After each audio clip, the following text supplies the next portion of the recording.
Так, ну вот мы в Китае. Впереди машинка беленькая. Едем за ней на выгрузку.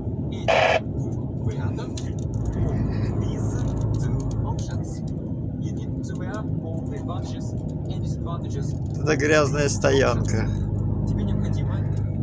Грязная, так и называется, грязная. Вот слева сюда на ремонт поедем. Нужно колодки менять, вон все горит, и колодки, и ЕСР, трогание в подъем.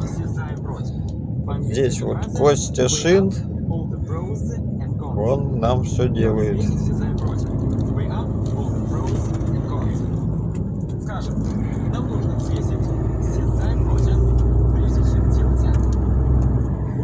Вот такой вот он Китай.